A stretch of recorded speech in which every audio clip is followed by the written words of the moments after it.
Good evening दोस्तों, मैं हूं आपका दोस्त और होस्ट पवन। यूट्यूब चैनल का नाम आप सभी को पता ही है, सौर इलेक्ट्रिकल्स, लालगंज छारा, प्रतापगढ़, उत्तर प्रदेश। ये जो सेट दिख रहा है आपको सामने, ये है EB1100 माइक्रोटेक। ठीक है, सामने लिखा है डिजिटल। B5 मॉडल सेट है और इसकी समस्या ये है कि UPS ऑन हो रहा है। जैसे कस्टमर को कन्फ्यूजन क्या होती है कि मेरा सेट सही है, UPS इसका बराबर ऑन हो रहा है, पर इसके मॉसफेट फटे हैं, ये आउटपुट नहीं दे रहा है। देखिए आपको मैं मॉसफेट दिखा रहा हूँ, दिख रहे हैं ना। इस चैनल के भी फटे हैं और मैं थोड़ा सा ऐसा करूँगा सेट को तभी दिख पाएगा आप लोगों को। थोड़ा सा कैमरा अकेले चला रहा हूँ इसलिए समस्या हो रही है। तो अंदर वाला चैनल जो है मैं जूम करूँगा जब भी आप लोगों को दिख पाएगा। कैमरे पे दिख रहा है ना, ये वाला भी चैनल इसका फटा हुआ है। तो कुल मिला के आज मैं इसकी PCB की ड्राइव का पूरा पोस्टमार्टम करने वाला हूँ, इसलिए कि मेरे वीडियो को जब लोग देखते हैं तो यूट्यूब के कुछ हमारे फ्रेंड हैं जिन्होंने मुझसे रिक्वेस्ट भी करी थी कि आप जो है माइक्रोटेक V4, V5, V7 का एक वीडियो दीजिए ड्राइव सेक्शन पे। तो मुझे समय नहीं मिल पाया था उस पर देने का, तो मैं ज़्यादातर ल्यूमिनस पे ही काम करता हूँ, इसलिए मेरे एरिया में ल्यूमिनस के सेट ज़्यादा हैं। बट आज ये आ गया था संजोग से, तो मैंने कहा आज इसका मैं पूरा एनालिसिस करके और आप लोगों को वीडियो देता हूँ। तो अभी दोस्तों मैं क्या करता हूँ, PCB को अपनी रिमूव करता हूँ और उसके बाद इसका फॉल्ट सही करता हूँ। और फॉल्ट सही करने के बाद स्टेप बाय स्टेप आपको ड्राइव माइक्रो की पिन डिटेल से लेके और मॉसफेट के गेट तक की जितनी ड्राइव पल्स बनती है, कौन से कंपोनेंट कहाँ पे लगे होते हैं, कौन सा कंपोनेंट ख़राब होगा तो क्या समस्या आएगी, वो सारी चीज़ें मैं आपको डिटेल में समझाता हूँ। वीडियो स्किप नहीं करना है, वीडियो को पूरा देखना है। देखेंगे तो आपका ही फ़ायदा है और स्किप करके निकल जाएंगे तो आपकी मर्ज़ी, भाई मेरा क्या जाता है। बहुत मेहनत करके वीडियो बनाता हूँ आप लोगों के लिए, तो थोड़ा सा सहयोग करिए, थोड़ा सा सपोर्ट करिए और थोड़ा सा प्यार दीजिए। बाईं वाली उंगली से जो है मेरे चैनल को सब्सक्राइब करिए और दाहिनी वाली उंगली से लाइक कर दीजिए वीडियो। धन्यवाद दोस्तों। अभी मैं इसको रिमूव करके इसका फॉल्ट सही करके फिर आप लोगों को मैं स्टेप बाय स्टेप बताता हूँ इसमें क्या क्या करना है और कैसे क्या करने से क्या हो। फाइनली दोस्तों मैंने PCB को सेट से रिमूव कर लिया है। अब ये देखिए इसकी कंडीशन, ये देख रहे हैं। ऐसी कंडीशन में मॉसफेट तभी जलता है जब हाई वोल्टेज फ्लक्चुएशन हो और हाई वोल्टेज हो, ठीक है। नहीं तो इसके मॉसफेट शॉर्ट होते हैं, जलते नहीं हैं। जिस कंडीशन में ये PCB आई है, इसका मतलब ये हुआ कि वहाँ पे जो है वोल्टेज का फ्लक्चुएशन था, हाई लो हो रहा था। और ये जो आपका चार्जिंग सेलेक्ट करने के लिए रिले लगा हुआ है 6 एम्पियर 12 वोल्ट वाला, आपका इधर 220 है, इधर 325 है, ठीक है। तो ये जब चेंज ओवर कर रहा था हाई लो उस पीरियड में एक्चुअली में होता क्या है, इसमें STR तो है नहीं। इसका जो चार्जिंग कराया गया है वो भी मॉसफेट सेक्शन से ही कराया गया है, मॉसफेट से ही इसकी चार्जिंग है। तो वो मतलब चेंज ओवर के चक्कर में ये गड़बड़ा गई PCB और इतनी बुरी तरह से ये जल गया है। कस्टमर का कहना भी था कि उसका स्टेबलाइजर जो है वो मतलब कम ज़्यादा वोल्टेज कर रहा था, तो उस पीरियड में ऐसा हुआ। तो अगर इस कंडीशन में मॉसफेट जल के आते हैं तो नए इलेक्ट्रीशियन को मैं बताना चाहूँगा दोस्तों, आप हमेशा माइंड में रखना अगर मॉसफेट पूरी तरह से जल गए हैं, ठीक है ना, तो इसका मतलब ये है कि वहाँ पे वोल्टेज फ्लक्चुएशन है और वोल्टेज हाई लो हो रहा है।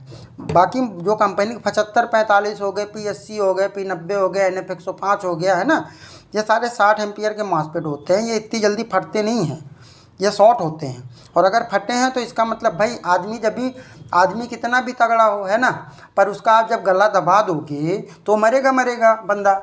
और अगर उसका गला नहीं दबाओगे, सर्दी जुकाम होगा तो कब्ज उसको कितना भी दाबेगा वो मरेगा नहीं, उसकी केवल सांसें रुक के चलेंगी। तो वही कंडीशन इसके साथ हुई है कि इसका गला दबा के मार दिया गया है। अब मैं करूँगा इसका पोस्टमार्टम, ठीक है। तो मैं सबसे पहला इसका जो फर्स्ट स्टेप है आप लोगों का, जो इसके गेट पे रजिस्टेंस लगे हुए हैं, मॉसफेट डालने के पहले सबसे पहला काम आप ये करिए कि इसके गेट के रजिस्टेंस को चेक करिए। अब भाई मेरे कैमरा पकड़ेंगे और मैं आपको दिखाता हूँ इसके गेट के रजिस्टेंस की वैल्यू। ऐसे करिए, थोड़ा सा मैं जूम कर लूँ, ऐसा दिखाइएगा कि मीटर में दिखना चाहिए ना। देखिए इस चैनल का आपके मॉसफेट फटा हुआ है, मेरी उंगली गई होगी, आप लोगों को दिख रहा होगा। मेरे मीटर पे ध्यान दीजिएगा, ये रहा 36 ओम का रजिस्टेंस यहाँ पे लगा है, पर इसकी वैल्यू आप देखिएगा ये 12 ओम से दिखा रहा, ठीक है। दूसरा ये है आपकी लोकेशन R14 और उसके बाद R90 की लोकेशन पे देखिए, ठीक है, ये भी 12 ओम से दिखा रहा है। अब आप देखिए R13, ठीक है, ये भी 12 ओम से दिखा रहा है। तो कुल मिला के इधर इस वाले चैनल के जितने रजिस्टेंस हैं तो सारे शिफ्ट हो गए, जबकि इस चैनल के रजिस्टेंस सही होंगे क्योंकि मैंने चेक कर लिया है इसको। इस चैनल का मॉस्फेट भी सही बता रहा। 36 ओम देख रहे हैं, ये 36 ओम देखिए, मेरे मीटर पे ध्यान दीजिएगा दोस्तों। तो गाइस कभी भी आप मॉस्फेट लगाओ तो उसकी सबसे पहला स्टेप आपका होता है मॉस्फेट के पहले गेट पे जो रेजिस्टेंस लगा उसको चेक करना। उसके बाद मीटर को कंटिन्यूटी रेंज पे डालेंगे और ये लगा आपका 15 वोल्ट का जीनर, ठीक है। ये शॉर्ट दिखाता है, इसलिए दिखाता है कि इसके साथ पैरेलल में 2.2 ओम की रेजिस्टेंस लगी हुई है, ठीक है। जब वो पैरेलल है इसलिए ये 5 वोल्ट दिखा रहा है, इसका मतलब ये सही है। और सेम कंडीशन इस वाले चैनल की भी हुई है। इधर तो मेगा ओम में जा रहा भैया, बता ही नहीं रहा, पूरा कट गया है। अब मैं क्या करूँगा, इसके सारे जो है गेट के ट्रांजिस्टर को चेंज करता हूँ, मॉस्फेट डालता हूँ, उसके बाद ड्राइव चालू करता हूँ। ड्राइव चालू करने के बाद मैं आपको माइक्रो से लेके आपकी 4082 जो IC है 83202 4082 जो भी है, मतलब SMD में 2 रेंज आती है इनकी, तो मैं इसकी माइक्रो की और इसकी, और यहाँ से निकलेगा जो गेट पे है ना, रास्ते में कौन कौन से बाधक हैं जिसको बोलते हैं ब्रेकर, जैसे क्या ख़राब होगा तो कहाँ पे वोल्ट नहीं मिलेगा, तो वो सारी चीज़ें एकदम डिटेल में बताऊंगा। वीडियो थोड़ा लंबा होगा गाइस, पर स्किप नहीं करना है, स्किप करेंगे तो मज़ा नहीं आएगा, और अगर ध्यान से देखेंगे तो आप भी बोलेंगे कि क्या वीडियो दिया है। तो थोड़ा सा आप लोग वेट करिए, मैं PCB को पूरी तरह से ठीक करके ही लौटता हूँ और उसके बाद आपको स्टेप बाय स्टेप दिखाता हूँ। मैंने पूरा सेटअप अपना लगा दिया है PCB को चेक करने का। मैं ऐसे ही PCB चेक करता हूँ रिपेयर करने के बाद। अब देखिए मैं PCB को जब ऑन करूँगा तो यहाँ की लाइट ग्लो कर जाएगी। देखिए UPS ऑन हो गया, लाइट ग्लो कर गई है। सबसे पहले आप PCB का आउटपुट देख लीजिए, मीटर पर ज़रा ध्यान दीजिएगा हमारे आप लोग। ये हो गया न्यूट्रल, ये हो गया आउटपुट, ठीक है, ये हो गया AC आउटपुट। अब मैं इसको चार्जिंग दूंगा, ठीक है। देखिए चार्जिंग लाइट ग्लो कर गई, एम्पियर हल्का हल्का ले रहा है इसलिए कि 1 mm का तार है। वोल्ट कितना मेंटेन कर रहा है वो देख लीजिए आप लोग। DC दिखाइए उधर मीटर पे, DC 14 37 14 38, तो कुल मिला के मतलब DC वोल्ट भी अब इसका कंप्लीट है, ओके। अब मैं आप लोगों को क्या है कि मैं इसके सेक्शन के बारे में बताऊँगा, ड्राइव सेक्शन के। इसकी ड्राइव में है क्या क्या, मैं PCB को पहले रिमूव करता हूँ, हाथ में लेके बताना पड़ेगा ना। थोड़ा सा आप लोग वेट करिए और वीडियो को आप चलने दीजिए, कट नहीं करना है, इसलिए कट करने के बाद मज़ा नहीं आता। मैं PCB को बाहर निकाल रहा हूँ, PCB टेस्ट हो गई है। अब मैं हाथ में लेके आप लोगों को बताऊँगा। ये मैंने लगा रखा था DC वायर, ओके। इधर दिखाइए, ये आपका R13 36 ओम का रजिस्टेंस है, D12 आपका 15 वोल्ट का जीनर है, R12 आपका 10 ओम का रजिस्टेंस है, और इसका जो है R90, ठीक है, ये आपका जो है क्या नाम है इसका 36 ओम का रजिस्टेंस है, ये भी 36 ओम। मतलब गेट पे जितने रजिस्टेंस लगते हैं टोटल 36 ओम के होते हैं, ओके। इस चैनल के हुआ क्या था, इस चैनल का मॉस्फेट जला था तो इसके तीनों रजिस्टेंस शॉर्ट कर गए थे, वैल्यू कम ज़्यादा शिफ्ट हो गई थी। तो कभी भी आप मॉस्फेट लगाएं सबसे पहले आप इसको चेक करें। अब मैं आपको बताऊंगा ड्राइव सेक्शन कि कहाँ से कितनी ड्राइव इसकी बनती है और कहाँ को जाती है, ये चीज़ मैं डिटेल में आपको बता रहा हूँ। वीडियो को स्किप नहीं करना है, भाई वीडियो स्किप करेंगे तो आप लोगों को सीखने को नहीं मिलेगा, है ना। कुछ सीखना है तो टाइम को देना पड़ेगा। पहले जो इसकी ड्राइव बनती है वो बनती कहाँ से, आप ये समझ लीजिए। माइक्रो की गिनती तो आप जानते हैं ना, जहाँ पर कट का निशान होता है, थोड़ा सा जूम करिए कैमरा, ये रहा गोला सा निशान कट का, ठीक है, वहाँ से आपका 1 नंबर चालू होता है। इसकी जो 12 नंबर पिन है वो हाई पल्स है, 3.40 वोल्ट बनाती है। 12 नंबर पिन से आपके 3.40 वोल्ट आउट होंगे इस वाले ड्रेन के लिए, इस वाले चैनल के लिए, ठीक है। और जो इसकी 23 नंबर पिन है यहाँ पे, ये वाली 23 नंबर पिन से इसका वोल्ट ये आउट करेगा 3.40 वोल्ट। अब आ जाइए आप इसके ड्रेन सेक्शन पे। ड्रेन सेक्शन जो इसका है वो 22 नंबर और 24 नंबर है। 22 नंबर इसको ड्राइव कर रहा है, 24 नंबर इसको ड्राइव कर रहा है। अब ये कंफर्म हो गया कि हमारी जो ड्राइव निकल रही है तो हाई पल्स 12 नंबर 23 नंबर से निकल रही है, और लो पल्स आपकी 22 नंबर और 24 नंबर से निकल रही है। अब यहाँ से निकलने के बाद जो आपकी ड्राइव है 12 नंबर की ड्राइव, वो सीधे निकल के आएगी आपकी 83202 जो SMD IC लगी है उसकी 2 नंबर पिन को। इधर से ये रही आपकी 2 नंबर पिन, ठीक है। अगर मान लीजिए आपकी 12 नंबर पिन से हाई पल्स 3.40 आउट हो रहा है और आपकी माइक्रो की 2 नंबर पिन को नहीं मिल रहा है, तो उस कंडीशन में R46 की लोकेशन पे 470 ओम का रजिस्टेंस लगाया है कंपनी ने, ठीक है भाई। 470 ओम जो है आपका, वो अगर डैमेज हो जाएगा या ख़राब हो जाएगा तब यहाँ से तो बोल्ट आउट होगा, पर इसकी 2 नंबर पिन को नहीं मिलेगा, ठीक है। ये हो गया आपका 12 नंबर पिन जो आउट कर रहा है, वो माइक्रो आपको 83202 की 2 नंबर पिन को मिल रहा है।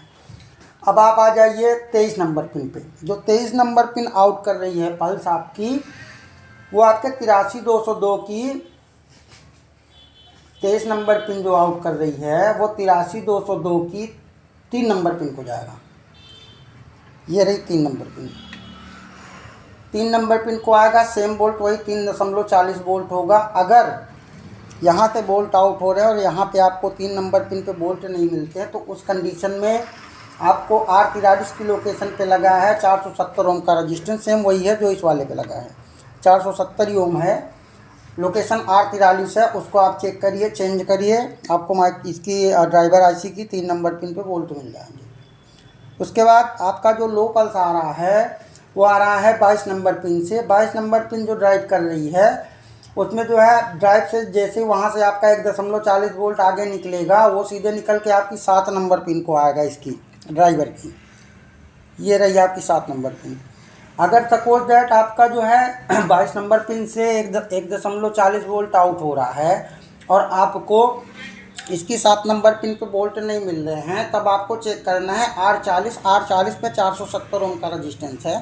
तो फ्यूज सिस्टम है, अगर फ्यूज के टाइप जैसे फ्यूज उड़ जाता है तो लाइट गायब हो जाती है, वैसे वो उड़ जाता है तो इसकी ड्राइव यहाँ की गायब हो जाती है और यहाँ से ड्राइव बन रही होती है, ठीक है। और R24 जो है, सॉरी 24 नंबर पिन जो है, वो 24 नंबर पिन से जो 1.40 वोल्ट आउट हो रहे हैं लो पल्स, वो सीधे निकल के आएंगे इसकी 4 नंबर पिन को, ड्राइवर IC की 4 नंबर पिन आपकी ये लगी हुई है। 4 नंबर पिन पे मान लीजिए आपके 24 नंबर पिन से बोल्ट आउट हो रहे हैं और 4 नंबर पिन को बोल्ट नहीं मिल रहे हैं, तो उस कंडीशन में आपको चेक करना R39 पर भी 470 ओम ही कंपनी ने लगा रखा है। मतलब चारों चैनल पे रजिस्टेंस सेम, चारों ड्राइव पे रजिस्टेंस सेम लगा रखा 470 ओम। लोकेशन मैंने बता रखा है, ठीक है। अब ये हो गया इसका इनपुट। अब आ जाइए आउटपुट पे। कभी कभी क्या होता है कि आपका मॉस्फेट सेक्शन सही होता है, ड्राइवर आपका सही होता है, आपका जो है माइक्रो सही होता है, उसके बाद भी ये जो है PCB वर्क नहीं करती है। तो उस कंडीशन में सबसे पहला काम आपको चेक करना है D11। यह D11 जो है आपका M7 डायोड है। M7 डायोड का मतलब आप समझते हैं ना, SMD डायोड, जिसको हम आप इसका जो पूरा नाम है जो है सर्विस माउंट डिवाइस, SMD। फिर से समझिएगा, service mount device SMD। Normal में ये 4007 है। अगर ये फेल हो जाता है तब इसको BCC सप्लाई नहीं मिलती। BCC सप्लाई मिलेगी कितनी, जितनी आपकी बैटरी चार्ज होगी। और BCC सप्लाई आएगी कहाँ इसकी, ये समझ लीजिए। सबसे पहले आपको इस साइड, अगर इतने वोल्ट यहाँ मिल रहे हैं तो आपको यहाँ इसकी BCC जो सप्लाई है उसको आपको चेक करना है, ठीक है ना। अगर BCC सप्लाई आपको मिल रहा है तब आप मान के चलिए कि ये जो है आपका काम करेगा। और BCC सप्लाई आपका आ रहा है, मैं देख के आपको बता रहा हूँ, थोड़ा जूम वो करिए। 12 नंबर पिन, इसका 12 नंबर पिन जो है वो BCC सप्लाई है। अब इसका आउटपुट समझ लीजिए। अगर इस पर इनपुट आ रहे हैं इसके आपके जो है माइक्रो IC से, तो ये चैनल को आउट कितना करेगा। इसका जो आउटपुट पिन है वो 10 नंबर और 16 नंबर जो है वो हाई पल्स आउट करता है। अगर आपका सब कुछ सही है यहाँ पे मॉस्फेट सेक्शन में, तब आप मान के चलिए 14 से 18 वोल्ट के करीब DCA आउट करेगा, ठीक है ना।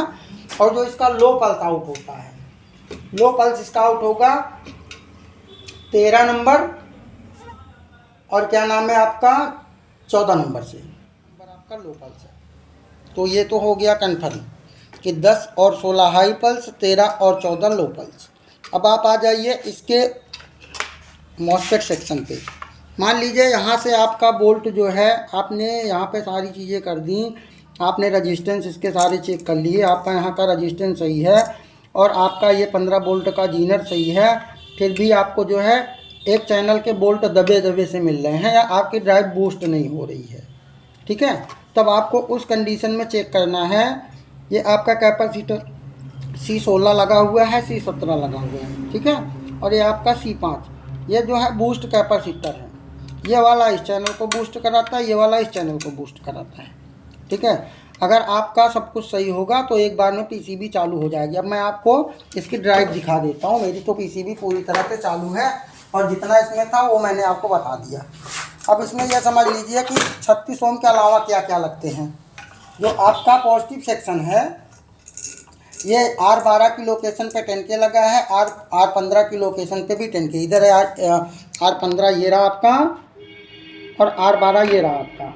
कभी कभी आपका रजिस्टेंस जो, कभी कभी जब मॉस्फेट जलता है तब आप क्या करते हैं कि केवल गेट के रजिस्टेंस को चेक करते हैं और इसको नहीं करते हैं, तो ये ग्राउंड से कनेक्ट है, इसको भी चेक करना इंपॉर्टेंट होता है। कभी भी काम करिए एकदम साफ़ सुथरा बिंदास काम करिए और मेहनत से काम करिए, गारंटी मेरी है 110% आप बढ़िया काम करेंगे। उसके बाद भी अगर आप फंसते हैं तो आप बेझिझक मुझे कॉल कर सकते हैं। मेरा मोबाइल नंबर डिस्क्रिप्शन बॉक्स में दिया गया है। वीडियो देखने के लिए भाई thank you, watching for video.